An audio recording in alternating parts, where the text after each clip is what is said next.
Hello, my name is Anne Amin. I'm a governance and legal specialist with the UN Habitat at the Policy, Legislation and Governance section. I've been with UN Habitat for over 20 years and I've got experience in many different roles and responsibilities, currently mostly advising countries in their legal processes and governance processes. I'm here today to give you an overview of effective urban governance for better participation and accountability in urban management.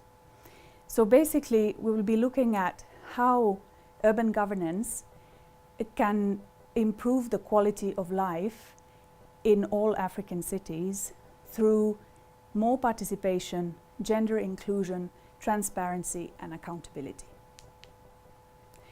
The New Urban Agenda and the Sustainable Development Goals recognize the need for inclusive, participatory and representative decision-making and call for stronger coordination and cooperation through multi-level consultation mechanisms and clear mandates among governments at all levels. However, there are numerous challenges that restrict or constrain public participation and more generally inclusive governance. Improvement is still needed in African countries to make the process of public participation in planning processes more inclusive, participatory and most importantly meaningful. It cannot be just a tick-the-box exercise. It needs to mean something. There needs to be an impact. For example, in Uganda and Guinea, the public is only invited to provide comments after the plans have already been formulated or submitted. Whereas in Cameroon and Niger states, there is no specific legal provision for governments to engage the public in decision-making processes.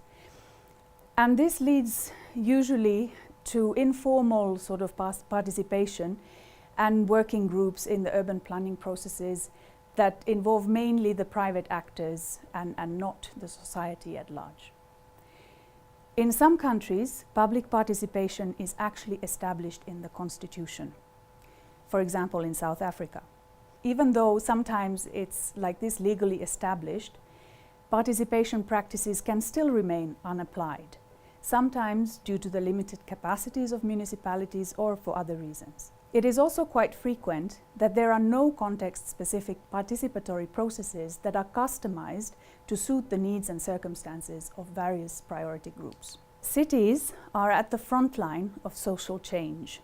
And with such a fast-growing urban population, African cities must implement policies based on multi-level governance, cooperation through public participation, and collective action to achieve sustainable development for all. Indeed, inclusive urban governance allows for the identification of problems and opportunities, the establishment of goals, delegation of the roles, as well as the ability to monitor and evaluate the success of the policies. Citizens have a good understanding of the areas where they live and the local issues that they're facing.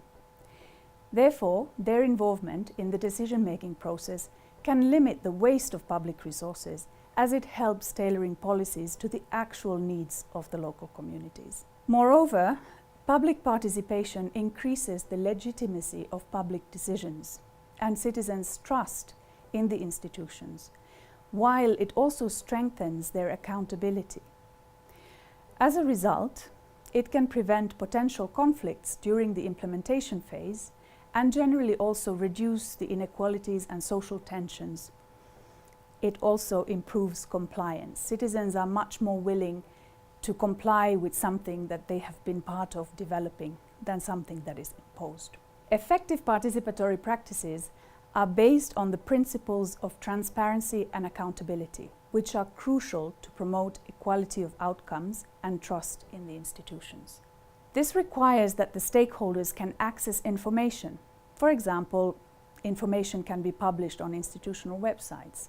But even more, it is fundamental to establish the independent oversight and dispute resolution mechanisms, which can monitor, detect, prevent, punish, and eradicate misconduct. To improve public participation, all spheres of government must design and implement participatory methodologies that guarantee the meaningful participation that is not limited just to sharing information or to consult, basically the ticking the box exercise, but that allows citizens to contribute to the actual definition of urban governance. This can be achieved through mechanisms that allow citizens to provide feedback, dialogue with local authorities through town hall meetings, forums, community councils, that allow them to contribute to the allocation of resources, perhaps through participatory budgeting, and to take the initiative to propose and implement interventions of urban regeneration. For example, if we look at spatial planning, the participation of all affected communities should be granted through all the phases, including the drafting plans as well as all the way to monitoring and evaluating their implementation. Finally, just to conclude, the introduction of participatory practices can help build climate-resilient cities, achieve gender inclusion, and upgrade the living conditions, particularly in informal settlements.